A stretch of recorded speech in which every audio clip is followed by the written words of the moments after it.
Covid duties చేస్తున్నప్పుడు ఆవిడ నా దగ్గరకు వచ్చారు. ఏమని చెప్పారంటే, మేడం మా అబ్బాయికి 2 కిడ్నీస్ ఫెయిల్యూర్ అయిపోయినాయి. ఆ 2 కిడ్నీస్ ట్రీట్మెంట్కి ఎక్కడికి వెళ్ళినా సరే అందరూ కోవిడ్ ట్రీట్మెంటే చేస్తున్నారు, కానీ మా అబ్బాయికి ట్రీట్మెంట్ చేయట్లేదు. మరి ఏదో ఒక విధంగా మీరు కొంచెం సిఫార్సు చేస్తే, మీ పై అధికారికి సిఫార్సు చేస్తే మా అబ్బాయిని అడ్మిట్ చేసుకుని, బెడ్స్ ఖాళీ లేవు. 2 కిడ్నీస్ ఫెయిల్యూర్ అయిపోయిన పేషెంట్ని అడ్మిట్ చేసుకుని అక్కడ పెట్టుకుని ఎలా చేస్తారు? చేయలేని పరిస్థితి. నేను అంటాను, ఒకసారి డాక్టర్ గారిని అడిగి చూస్తానమ్మా అన్న. డాక్టర్ గారిని అడిగితే డాక్టర్ గారు అన్నారు, 2 కిడ్నీల ట్రీట్మెంట్ ప్రస్తుతానికి మనం స్టార్ట్ చేయాలి అని అన్న బేసిక్గా ఒక రోజుకి 24 గంటలకి 1.5 లక్షల రూపాయలు అవుతాయి. కార్పొరేట్ హాస్పిటల్ అది. మరి వాళ్ళు కడతారా? నేను ఆవిడ దగ్గరికి వచ్చి అడిగాను. ఆవిడ ఈ బైబిల్ చూపించి అందే, అమ్మా నాకు వెనక ముందు ఎవ్వరు లేరు, నా దేవుడే నా దిక్కు, నేను ఎక్కడికి వెళ్ళి వెతకలేను, అడగలేను, దేవుడిని పట్టుకుని చెప్తున్నానమ్మా, 24 గంటల టైం ఇవ్వు, రేపటి లోపల కట్టేస్తాను. మీరు ఎక్కడైనా చూసారా హాస్పిటల్లో డబ్బులు కట్టకుండా ముందు జాయిన్ చేసుకునే వాళ్ళు ఎవరైనా చూసారా? ఆవిడ రిక్వెస్ట్ మేరకు పై డాక్టర్తో రిక్వెస్ట్ చేస్తే జాయిన్ చేసుకున్నాం. సరే, ట్రీట్మెంట్ జరుగుతూ ఉంది.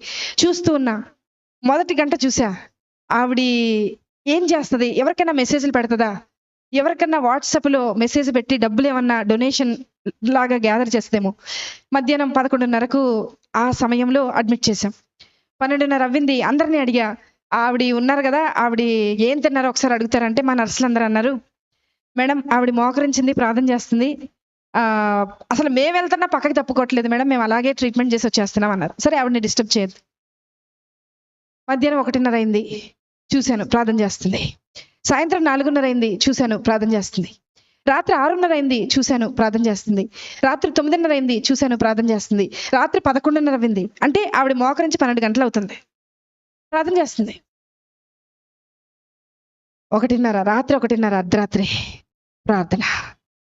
ప్రొద్దున్న 4 నెక్స్ట్ డే స్టార్ట్ అయిపోతుంది, రౌండ్స్ స్టార్ట్ అయిపోతాయి, సెక్షన్ స్టార్ట్ అయిపోతుంది, అన్నీ స్టార్ట్ అయిపోతాయి, ట్రీట్మెంట్ స్టార్ట్. మాకు స్టార్ట్ అయిపోయింది, కానీ ఆవిడకి మాత్రం ప్రార్థన ఎండవల. 7:30 ప్రార్థన. మరుసటి రోజు 8:30 ప్రార్థన. 9ంటికి బిల్ వచ్చేస్తుంది జనరేట్ అయ్యి, ఆ రోజుకి డే స్టార్ట్ అవ్వాల్సిన బిల్ వచ్చేస్తుంది. బిల్ వచ్చింది, అందరు పేషెంట్స్ రౌండ్స్ అయిపోయినాయి, ఈవిడ దగ్గరికి వెళ్ళాలి. నా పైన ఉన్న డాక్టర్ అడిగారు, అమ్మా ఆవిడ బిల్ కట్టారా అని అడిగారు. నేను చెప్పబోతున్నా, నాకు భయం వేస్తుంది. ఎందుకో తెలుసా, ఆవిడ కట్టకపోతే నేను కడతానని చెప్పాను ఆయనకి. కానీ ఆవిడ ప్రార్థన చూసి నేను అనుకున్నా, కనీసం ఒక 75% నేను కడదాం, ఏదో చైన్ ఉంటుంది కదా, మా ఆయనకి తెలియకుండా అమ్మేసి కట్టేసేద్దామని అనుకున్నా. తెలిస్తే ఒప్పుకోరు కదా అనుకున్నా. ఆవిడ దగ్గరికి వెళ్తున్నాం, స్థలం లేక స్టెప్స్ కింద పెట్టారు, ఒక స్ట్రక్చర్ వేసి ఆ అబ్బాయికి ట్రీట్మెంట్ చేస్తుంది. అక్కడికి వెళ్ళేలోపు, అడుగు అక్కడికి పెట్టేలోపు డాక్టర్ గారు అన్నారు, నా పక్కన డాక్టర్ గారు అన్నారు, మేడం హాస్పిటల్ అని అన్నారు. చెప్పండి సార్, ఏదో మీరు చెప్తున్నారు అంటే ఇంకా కొంచెం టైం దొరుకుద్దేమో, ఏదైనా ఆన్సర్ ఆలోచించి ఆయనకు చెప్దాం, ఎందుకంటే ఆవిడ ఇంకా కట్టలేదు, ప్రార్థన అవ్వలేదు ఆవిడది అక్కడ. అంటే ఆయన అన్నారు, మేడం యాక్చువల్గా ఈరోజు మా అమ్మగారు చనిపోయి 10 సంవత్సరాలు అవుతుందండి, ఈరోజు 10వ సంవత్సరం వర్ధంతి. వాళ్ళకి చెప్పేయండి మేడం, వాళ్ళకి ఫ్రీ ట్రీట్మెంట్ చేసేద్దాం, వాళ్ళ దగ్గర రూపాయి కూడా తీసుకొద్దాము. నేను వెళ్ళి లేపానామండి, లేపి తీసుకొచ్చాను. బిల్లు కట్టక్కర్లేదు నువ్వు అన్న. నాకు తెలుసు మేడం, నా భర్త వదిలేసి వెళ్ళిపోయినా, నా బిడ్డ నా చెయ్యి దాటిపోయినా, నన్ను ఈ లోకంలోకి తీసుకొచ్చిన యేసయ్య నా చెయ్యి విడిచిపెట్టడం. ఒక మాట చెప్పనా, ఆవిడ సెటప్ బాగాలేదండి, చీర మొత్తం చినిగిపోయింది, బ్లౌజ్ చినిగిపోయింది, జుట్టు సరిగా దవ్వలేదు. నేనన్నా, నీ బయట గెటప్ బాగోలేదు, కానీ నీ లోపల సెటప్ విశ్వాసం మాత్రం చాలా బాగుంది.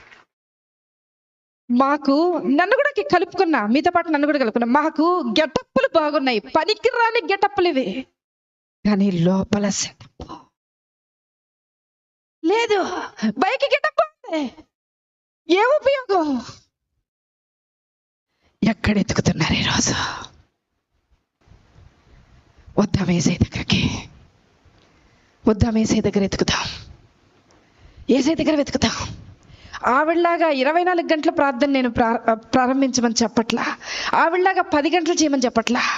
విసుకక్క ఆయన సన్నిధిని వెతుకుతూ ఉందాం, విసుకక్క వెతుకుతాం, మళ్ళీ మళ్ళీ వెతుకుతాం. ఖచ్చితంగా నిశ్చయముగా ఆయన నీ పక్షాన కార్యము జరిగించును గాక. ఆమేన్.